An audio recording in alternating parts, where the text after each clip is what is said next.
Hello friends, welcome you learning and tech world YouTube channel. Applied science के video series को continue करते हुए आज के वीडियो में हम लोग देखेंगे फ्रिक्शन। फ्रिक्शन चैप्टर में हम लोग कंटिन्यू करेंगे 4.1 friction and types of friction. तो सबसे पहले देखते हैं फ्रिक्शन है क्या। Friction is the resistance to motion of one object moving relative to others. देखिए, फ्रिक्शन के लिए दो ऑब्जेक्ट का होना जरूरी है, that is relative to others. जैसे for example you can see, इस ऑब्जेक्ट को इस तरह से इधर फोर्स लगा के मूव कराने की कोशिश, relative to on this surface, इस सरफेस के ऊपर। तो दो सरफेस के बीच फ्रिक्शन ऑलवेज दो सरफेस के बीच होता है। चाहे it can be air friction also, इसमें भी दो सरफेस होता है। तो दो सरफेस के बीच फ्रिक्शन होता है। तो इसमें अगर देखेंगे तो तीन फोर्स काम करते हैं। फर्स्ट क्या है कि एक फोर्स जो हम लोग अप्लाई कर रहे हैं, अगर देखेंगे तो एक फोर्स जो हम लोग अप्लाई कर रहे हैं इधर, दूसरा इसके वेट के कारण जो फोर्स नीचे की तरफ अप्लाई हो रहा है, और third this one is the frictional force, ये फ्रिक्शनल फोर्स। तो एक्चुअली में फ्रिक्शन होता कैसे है?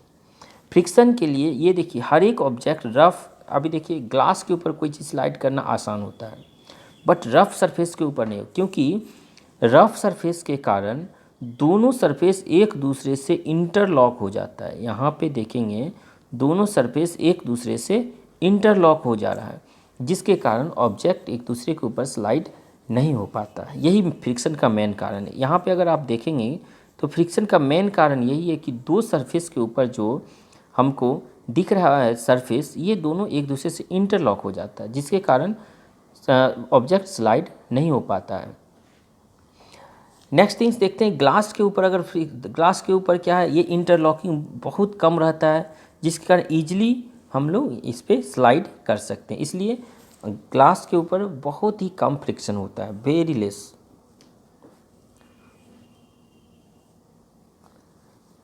नेक्स्ट हम लोग देखेंगे formula, what is the formula of the friction. F equal to mu into N. Mu क्या है? Coefficient of friction, and N is the normal force. Normal force क्या है? वेट के कारण, जो नीचे की तरफ हम लोग प्रीवियस स्लाइड में अगर हम देखते हैं, प्रीवियस स्लाइड में कि एफ एन, ये नॉर्मल फोर्स जो लोड के कारण, इसके लोड के कारण जो फोर्स यहाँ पे अप्लाई होता है, that is the F N, जो कि लोड के कारण फोर्स होता है। तो N equal to normal force and mu equal to coefficient of friction, F is the frictional forces. तो इसका फॉर्मूला है F equal to mu into N, that is the calculation of frictional force. Frictional force calculate करने के लिए F equal to mu into N. यहाँ पे देखेंगे F frictional force, mu coefficient of friction, N normal force जो कि wait के कारण होता है। फ्रिक्शन मेनली दो तरह के होते हैं।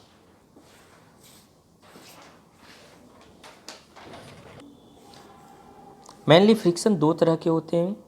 एक static friction, first is the static friction. Static friction में क्या होता है? फोर्स तो अप्लाई करते हैं लेकिन ऑब्जेक्ट मूव नहीं करता है, that is a static friction. Static friction क्या है? फोर्स तो अप्लाई करते हैं लेकिन ऑब्जेक्ट मूव नहीं करता है, that is the static friction. Static मतलब स्टैटिक कंडीशन में, स्टेबल कंडीशन में, दैट इज़ द, और इसके कोएफिशिएंट ऑफ फ्रिक्शन होते हैं static coefficient of friction. Second thing है dynamic friction. Dynamic means mu k, dynamic coefficient of friction mu k. इस case में क्या होता है? जब फोर्स लगाते हैं तो ऑब्जेक्ट स्लाइड करता है इसके ऊपर, तब जो फ्रिक्शन अप्लाई होता है उसको हम लोग डायनेमिक फ्रिक्शन कहते हैं, और इसके कोएफिशिएंट को हम लोग डिनोट करते हैं म्यू के से। इसको क्या पढ़ते हैं? म्यू।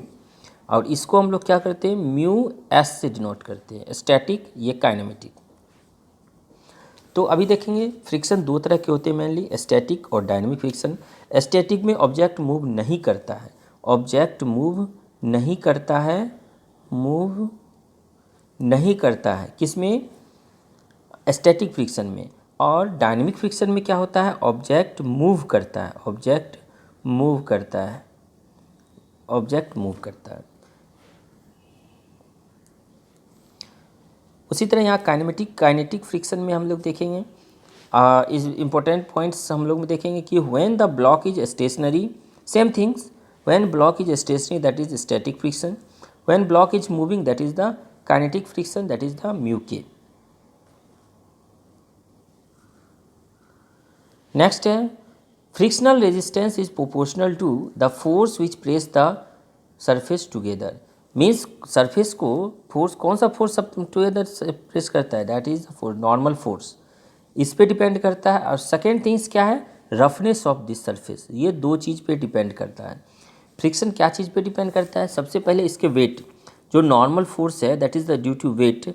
वेट के कारण जो नॉर्मल फोर्स अप्लाई होता है नीचे की तरफ, जो mg होता है, W इक्वल टू जो नॉर्मल फोर्स अप्लाई होता है उस पर डिपेंड करता है. और सरफेस के बीच जो रफनेस है इसके ऊपर डिपेंड करता है फ्रिक्शनल रेजिस्टेंस.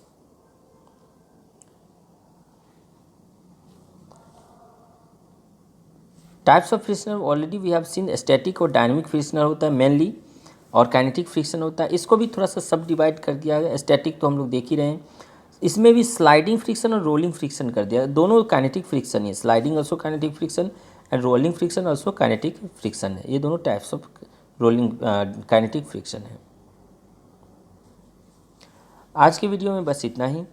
अगले वीडियो में हम लोग देखेंगे coefficient of friction, that is coefficient of friction. अगले वीडियो में हम लोग देखेंगे कोफिशिएंट ऑफ फ्रिक्शन. आपको ये वीडियो कैसा लगा कमेंट बॉक्स में ज़रूर लिखें, और अगर आपको ये वीडियो अच्छा लगा तो प्लीज़ लाइक, सब्सक्राइब, शेयर करें. Thank you.